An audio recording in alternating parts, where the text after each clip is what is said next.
Good morning, everybody. Every year, at the end of the year, ever since search engines have been a thing, which has been a little while now, Google releases a video that sums up all of the things, not all of them obviously, but the top things that people have searched for in that particular year. And a lot of the time, those summaries are kind of what you would expect. They're, whatever happened that particular year, all of the people that passed away that were famous that particular year. And that's what you will see in that video. But they also release lists of things that people search for that are not necessarily in that video. Because when they release that video, they're trying to make something uplifting, right? They're trying to say, hey, these are all the wonderful things that people are searching for, and don't you know that somebody else searched for the same thing you searched for?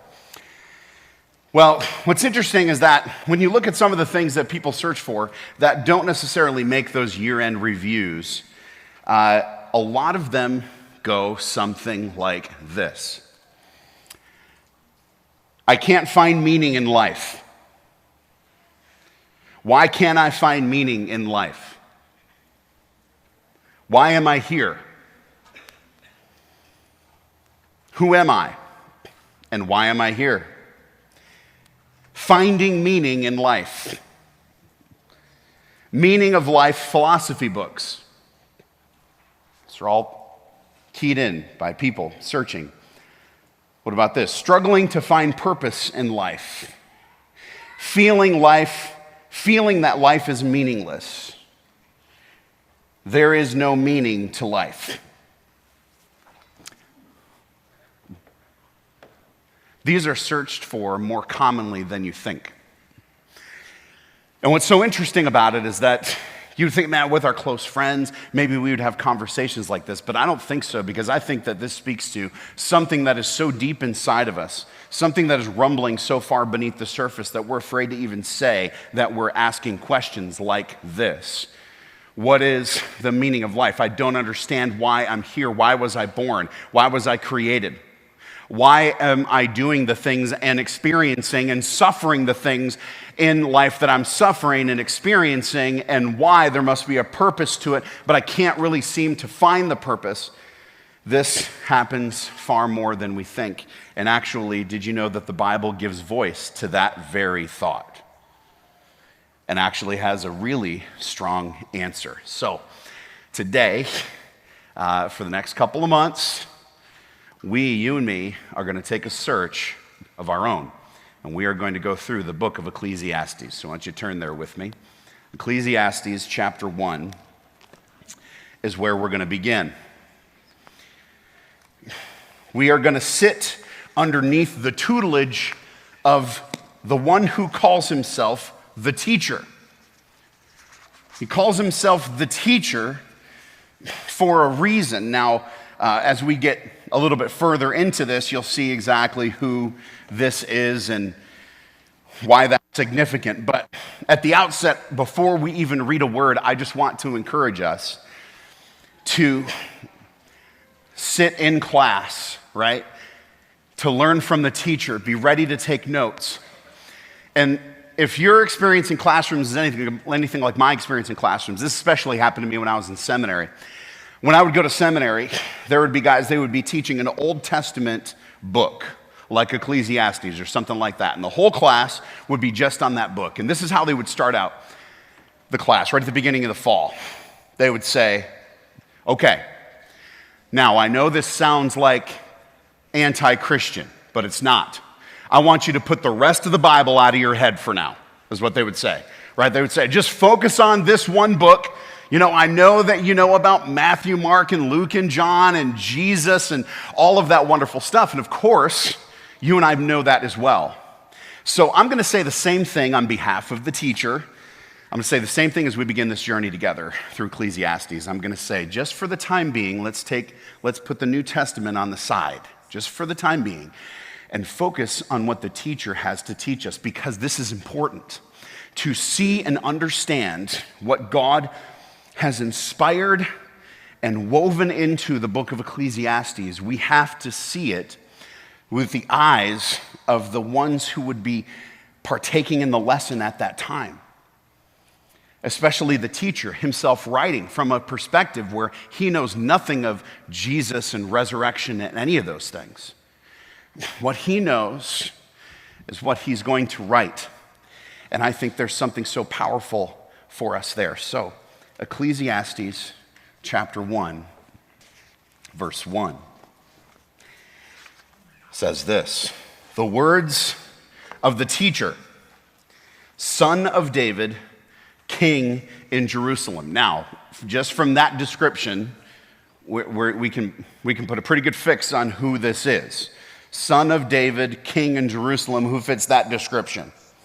Solomon, okay? Now, if we know anything about Solomon, here's what we know. Anyone wiser than Solomon? No. No one wiser than Solomon. So we really have to take these lessons to heart, because I'm just going to give you a heads-up warning right now. You are going to find yourself disagreeing with what the teacher says. I'm just telling you right now. And I'm not just saying that for effect. It's the truth. You're going to read this with me, and you're going to find, even in this second verse, you're going to find yourself disagreeing. You're going to go, no, the teacher says that. No, I don't totally agree, Mr. Teacher, Mr. Solomon. We got to remember, this is Solomon's perspective. This is the perspective of someone who's never been given more wisdom ever. And he's got some things to say. The words of the teacher, son of David, king in Jerusalem. Here we go. Meaningless, meaningless, says the teacher. Utterly meaningless.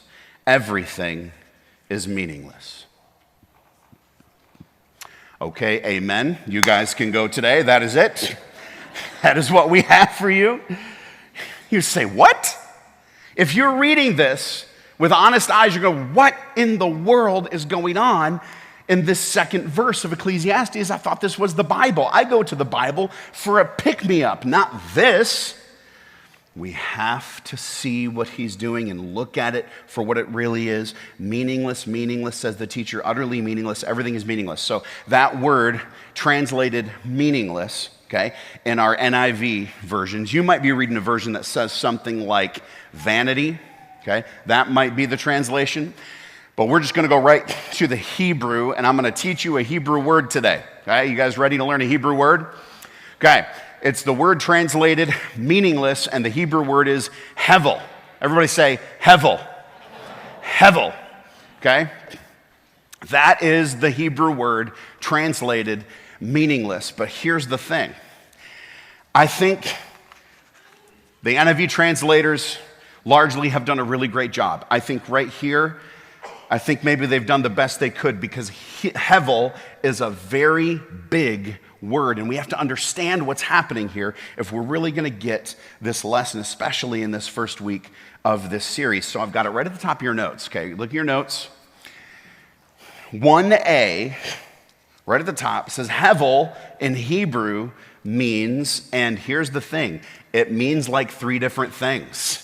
This is why it's really tough to grab that one word and assign one English word to it and really get the full meaning. So we're going to explore the full meaning here for a moment. So Hebrew, or hevel in Hebrew, means, here's your first one, transient. Transient, which is not lasting, enduring, or permanent. Transitory, lasting only a short time, existing briefly. Okay, transient. That's kind of the first shade of the Hebrew word hevel. Here's the second one, number 2, elusive. That's E-L-U, elusive, which means evasive. Fails to allow for clear perception or complete mental grasp. Unable to be completely understood. Okay, so number 1 was transient. I mean, here today, gone tomorrow. Number 2, elusive. You can't get your hands on it, can't wrap your mind around it. And here's number 3, absurd. It's absurd.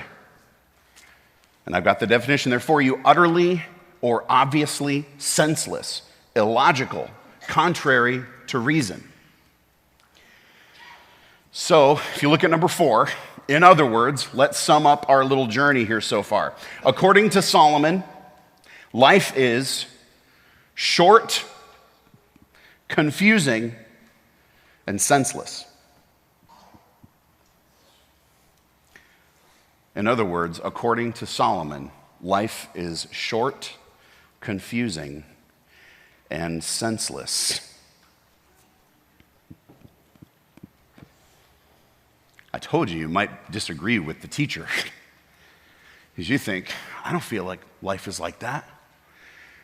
But if we really sit and think about life, it actually is.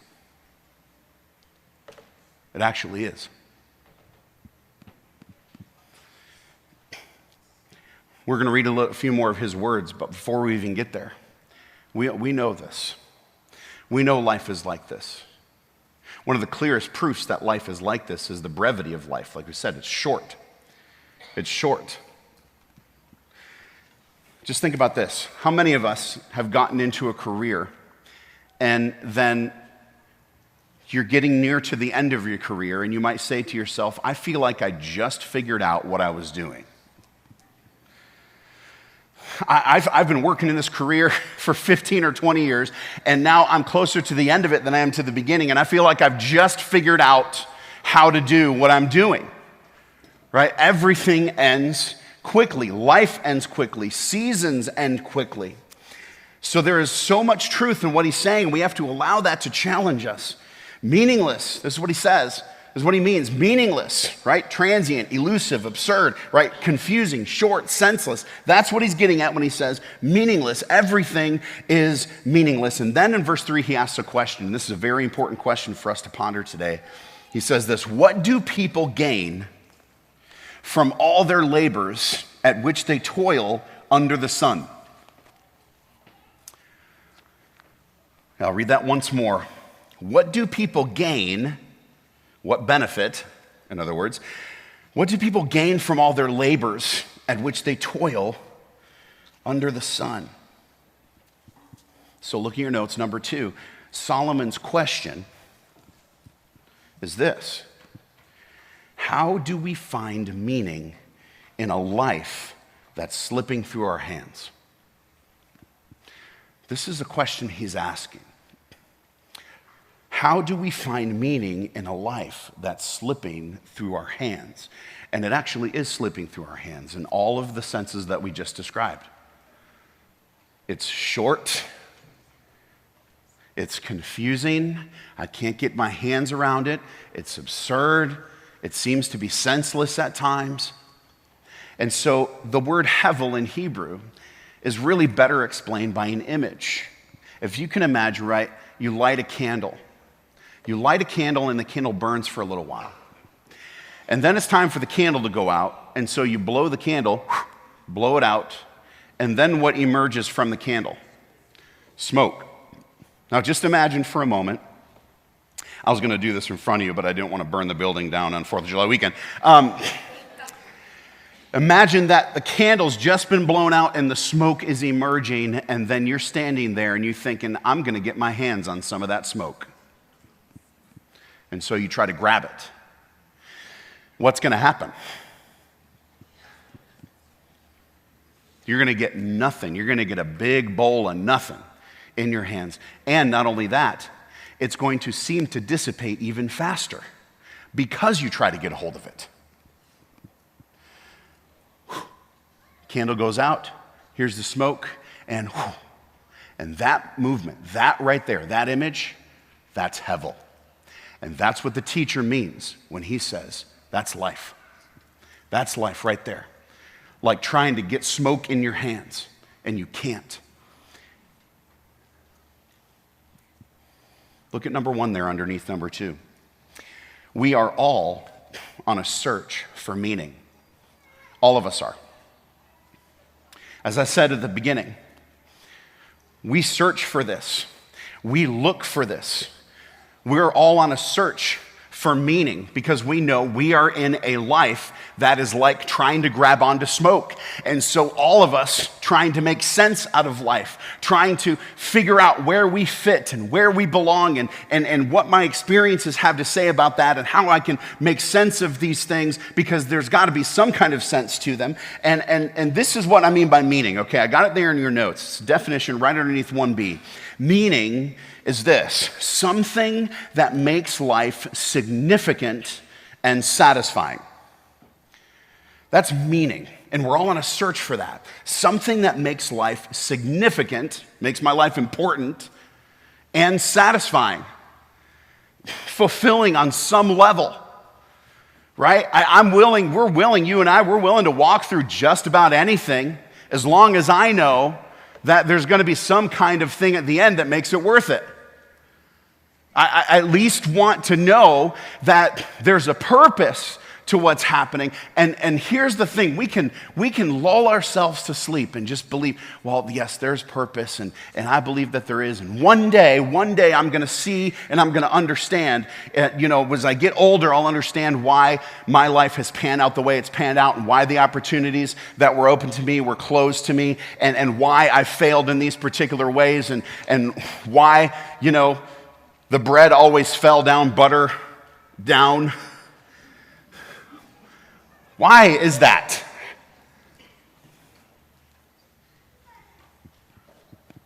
But here's what we tend to do. Okay, look at number 2B there. We tend to look for meaning under the sun. And this is a very important phrase as we look at not only the rest of the chapters today, but the rest of the book. Under the sun. I've got a little graphic there for you. And here's the thing I wanted to emphasize with that graphic. Under the sun is a horizontal phrase.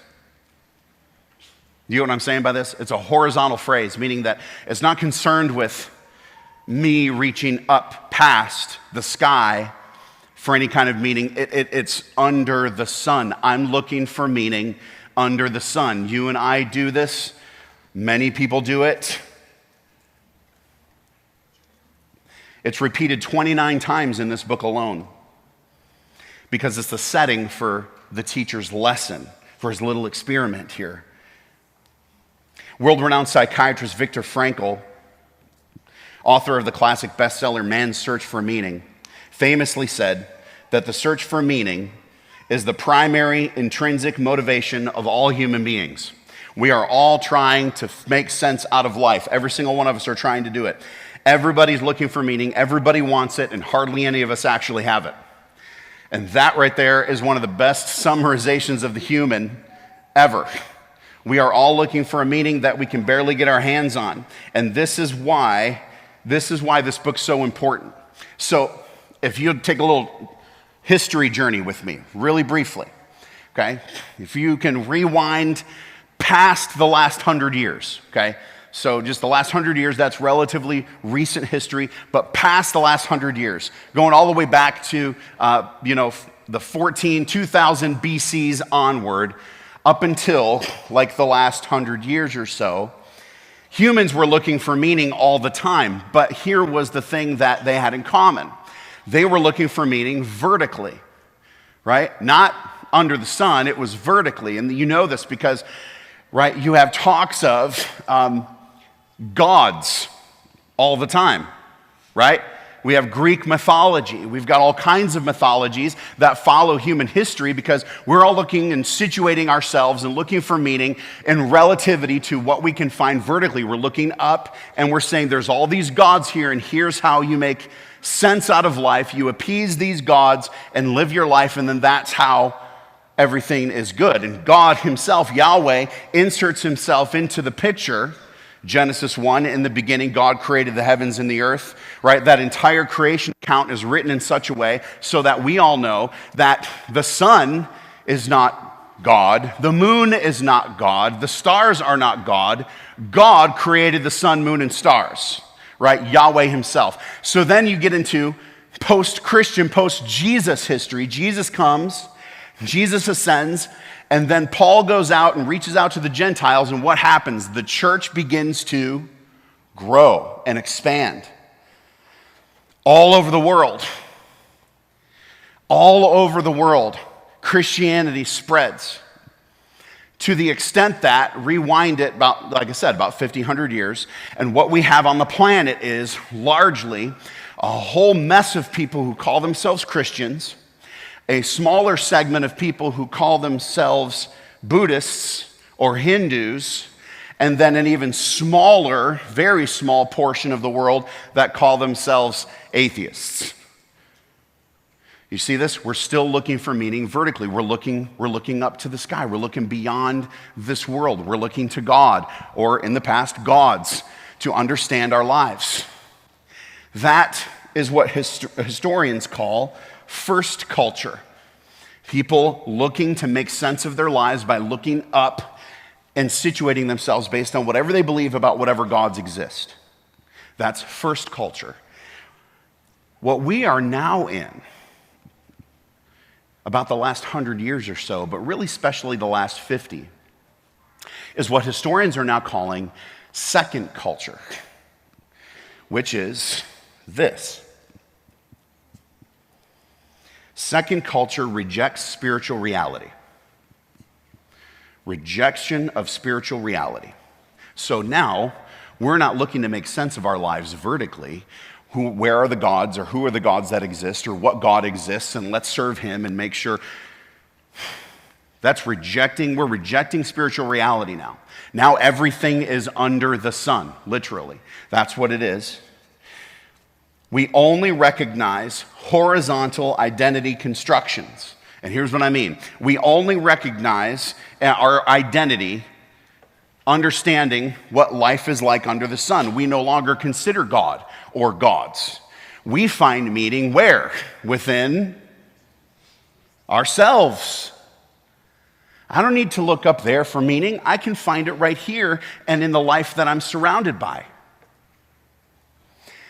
This is second culture. Second culture has a discipleship program. It's called social media. It's called TikTok. You can find meaning right here. Just right when you look around your life, just change your life to whatever it is that makes you most satisfied, whatever you believe is on the inside, the most meaningful way to live life, and that's how you can find meaning and satisfaction in life. That's how you can essentially answer the teacher's question in Ecclesiastes. What do people gain from all their labors at which they toil under the sun? What do they gain? They gain self-fulfillment, self-confidence, right? This is how our culture wants to answer these questions. And this is why Ecclesiastes is the perfect book for us living in the age in which we live. Because the culture around us right now says, I can find my own meaning within myself and in the world that I live in, and I don't need to look beyond the clouds. I don't need to reach for a god or gods or anything. I can look for it right here in this life. And Solomon, using the book of Ecclesiastes, says to that, I'll take that bet. He says, I'll take it. Look what he says, verse 4. Generations come and generations go, but the earth remains forever. This is what he's discovered. The sun rises and the sun sets and hurries back to where it rises. You see what he's doing? He's saying, okay, let's look at life under the sun. Everything just repeats itself over and over and over again. This is what he's saying. Verse 6, the wind blows to the south and then turns to the north. Round and round it goes, ever returning on its course. All streams flow into the sea, yet the sea is never full. You ever wonder that? Like, of course, well, we have a scientific answer. No, but understand what he's saying. Everything just repeats itself over and over again. So you want to find meaning under the sun? Okay, under the sun, everything repeats itself. Look at verse 8. All things are wearisome. He means monotonous. Okay, all things are wearisome, more than one can say. The eye never has enough of seeing. Have you ever encountered an eye that has seen enough? Our phones would tell us the answer is no. Nor the ear its fill of hearing. Have you heard enough? Do you know enough? Or do you want to know more? Right? This is just life. Verse 9, what has been will be again, and what has been done will be done again. There is nothing new under the sun. This is what he's saying. You want to find meaning under the sun? Okay, let's do it. Let's do it. He says, is there anything of which one can say, look, this is something new? And immediately we're going to reach for our pockets and go, well, we didn't have these 20 years ago. But understand what he's saying. He's saying technological advancement is nothing new. 55 years ago, we sent people to the moon. That's pretty technologically advanced, isn't it? Then we stopped. One commercial says because we discovered it wasn't made of cheese. So then we didn't go back. Okay, that's fine. But there's nothing new. It was here already long ago. It was here before our time. Look at verse 11. This is sobering. No one remembers the former generations, and even those yet to come will not be remembered by those who follow them. Ooh. Everybody in this room, you're about 3 generations away from no one ever thinking about you ever again. How we doing? Feeling good?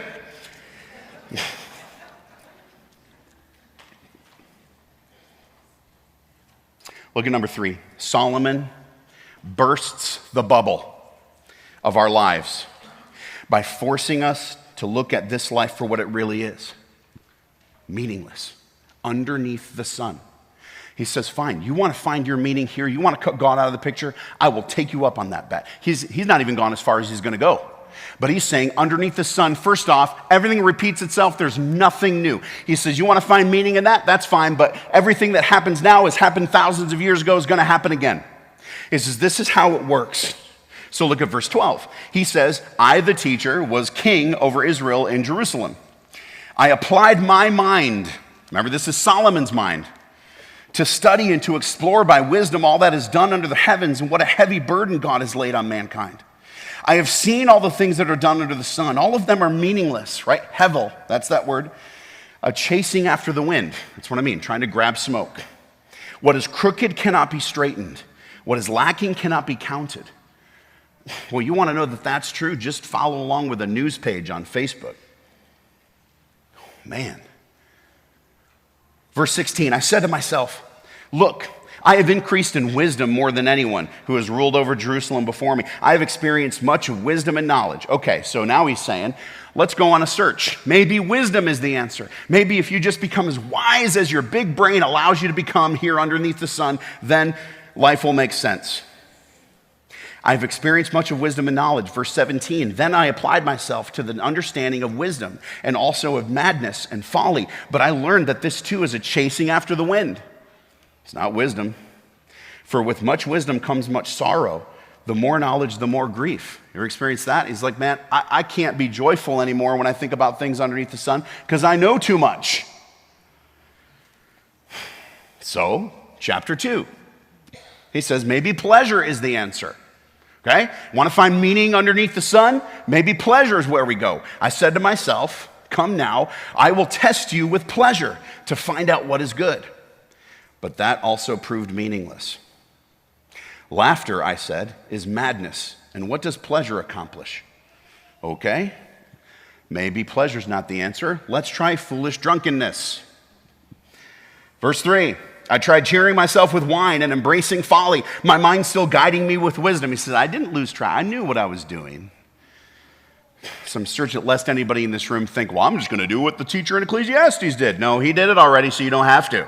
Okay? This is my mind still guiding me with wisdom. I wanted to see what was good for people to do under the heavens during the few days of their lives. Verse 4, okay, so maybe it's not foolish drunkenness, maybe it's achievement.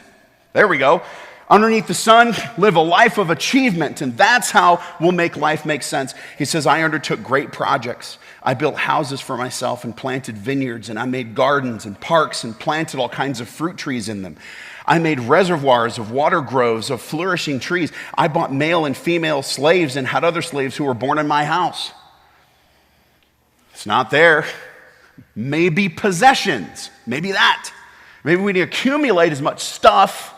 Get the boat, get the truck, get the deck, get everything. says, I owned more herds and flocks than anyone in Jerusalem before me. I amassed silver and gold for myself and the treasure of kings and provinces. I acquired male and female singers and a harem. He did it so you don't have to, okay? The delights of a man's heart, I became greater by far than anyone in Jerusalem before me, and all this my wisdom stayed with me.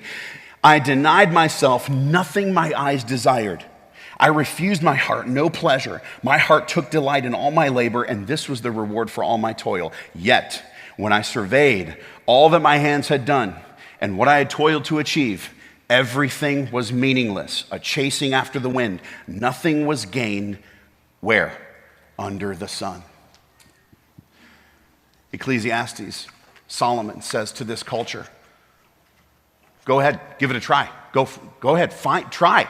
Find meaning underneath the sun in this life alone. Cut God out of the picture, and I'm going to show you where that ends.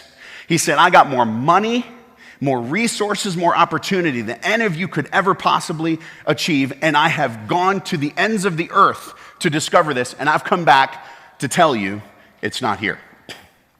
It's not here. This is why when I speak to people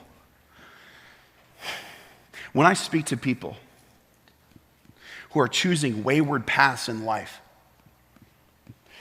I'm miserable, so I'm going to change my gender because that's when I'm going to be happy. I'm miserable, so I'm going to live as a homosexual because that's what's going to make me happy. I'm miserable, so I'm just going to go from woman to woman to woman to woman to woman because that's what's going to make me happy. I'm miserable, so I'm just going to lose myself in technology and AI and video games because that's what's going to make me happy. And here's the thing I say to all of them. Primarily, even beyond saying, hey, that's a sinful choice, even though it is, I say, you are not going to find what you're looking for there. This is what I've said. I've sat across the table, across the coffee table, from somebody a man's planning to get married to another man, claims to be a Christian, and I looked him straight in the eye and I said, my friend, and I meant it, he was a friend. I said, my friend, you will not find what you're looking for.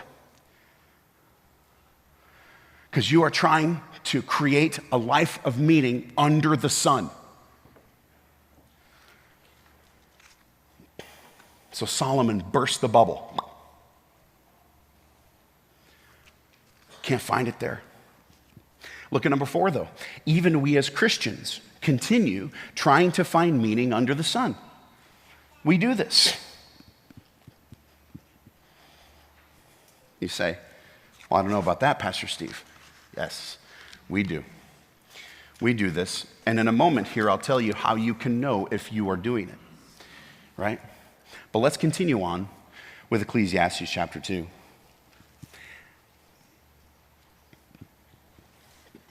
Look at verse 17. So I hated life, because the work that is done under the sun was grievous to me. All of it is meaningless, a chasing after the wind. I hated all the things I toiled for under the sun, because I must leave them to the one who comes after me, and who knows whether that person will be wise or foolish. He's saying, I'm going to build up all this wealth and all this stuff, and then I got to leave it to my kids, and they might be idiots. He's concerned about this. Maybe you are too. Yet they will have control over the fruit of my toil, into which I've poured my effort and skill under the sun. This too is meaningless. So my heart began to despair over all my toilsome labor under the sun. For a person may labor with wisdom, knowledge, and skill, and then they must leave all they own to another who has not worked for it. This too is meaningless and a great misfortune. What do people get for all the toil and anxious striving with which they labor under the sun? All their days, their work is grief and pain. Even at night, their minds do not rest. How many of us are there? Even at night, your mind does not rest. See, the teacher's telling the truth. This too is meaningless. And then here we go, right here. Verse 24 is where we're landing today. A person can do nothing better than to eat and drink and find satisfaction. Who's doing the finding? We are. In their own toil. This, too, I see, is from the hand of God. For without him, who can eat or find enjoyment? Okay, number 5. There's one thing I don't want you to miss in this message. It's this. It's number 5. There is no satisfaction available to us tomorrow that is not already available to us today. There is no satisfaction available to us tomorrow that is not already available to us today. Here's why it's satisfied. We spend our lives trying to find meaning under the sun too, as Christians. Here's how we know that we're doing this. Look at number 1 there underneath number 5. We are frequently nostalgic for the past. We are frequently nostalgic for the past. How many of us deal with the reality of what life is like right now by going, oh, do you remember when gas wasn't $4? Do you remember when I did this yesterday? My family and I stopped at a McDonald's and we had to go inside because the kids had to go to the bathroom, of course, again. So we did that. And I'm out there with my son waiting in the lobby and I'm thinking, this lobby looks unrecognizable. This is not a welcoming, fun McDonald's lobby like I remember it. And I was like, man, do you remember when McDonald's was like bright and fun and open, had a play place where all the kids got sick and like super... Do you know what the writer of Ecclesiastes says later on in the book? He says, nostalgia is stupid. This is what he says. He says, don't ask those questions. It's a waste of time. Why? Because life is only going one direction. It's going forward. It says that this is just another way of trying to find meaning under the sun, right? Nostalgic for the past. Look at number 2, though. What about this? We are living in fear today. We're living in fear today. This is also how we're trying to find meaning under the sun. Why? Because when I look for meaning under the sun and I can't find it, I get afraid. So now I'm afraid, and I'm afraid that all these things are going to happen. I'm afraid that, the United States is going to crumble. Will it? Maybe. But I'm trusting in one who is running his own kingdom. And that kingdom will never fade. Even when the U.S. does, or other countries do. We don't need to be afraid. We know how the story ends. But if I'm living in fear today, that means that my story is going underneath the sun. And I got to try to find meaning there, right? So we know that's part of what's happening. What about this? Number 3, we are frequently daydreaming about tomorrow. How many of us deal with our issues today by doing this? We sit there and go, man, I just cannot. Have you ever said this before? Man, I just really need this to be next month. Could it be August, please? I'm already done with July. Like something has happened and you've got some set of problem and you're thinking, man, it'd just be better when it's August. And here's what the writer of Ecclesiastes would say to you. He would say, that is foolish, because here's the thing. Your current problems might be gone in August, but in September, you're going to have new ones. Don't live I said, no, it's going to be better when the kids are this age as opposed to this age. And the writer of Ecclesiastes would tell you, you're a fool, because when it gets to that age, there's going to be a whole host of problems that are different than the ones you even know about now. And by the way, when you're there, you're going to miss where you are. There's no meaning under the sun. So what do we do? Number 6, to capture meaning in a meaningless life, we have to begin with the end. We got to begin with the end. You say, really? Yes. Why? Because it's the only thing that we know for sure is going to happen in this life. We're going to die. Last thing in your notes. When we accept the reality of our death, we will be able to find God's hidden goodness in the lives that we have today. How do we get to this point?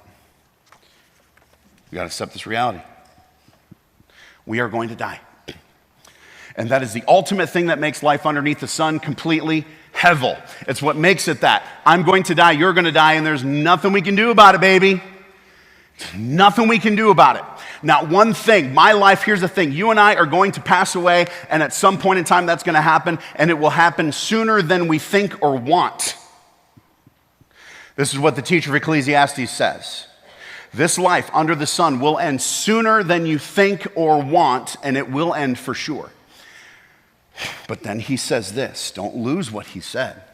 a person can do nothing better than to eat and drink and find satisfaction in their own toil. This is the gift of God. And so this is what the writer says to us today it's what God says to us today through the writer. Live the life you have today. Stop daydreaming about tomorrow. Stop looking back and wishing that it was 1962 again.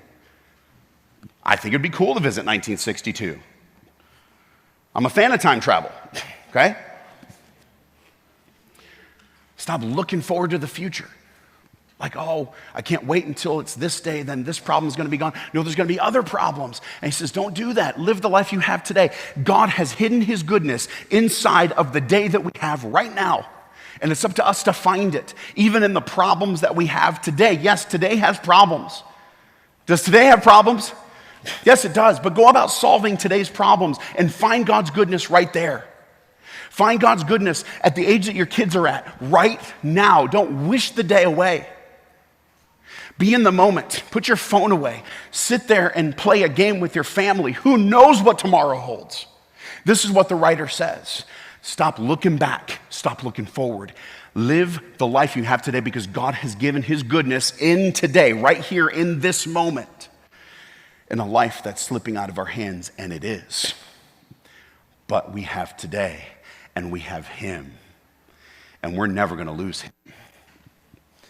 So seek his goodness the way he's hidden it in your life today. Enjoy the gift he's given. This is the day that the Lord has. We will rejoice and be glad. Yes, we will. Why? Because it's all we know we have.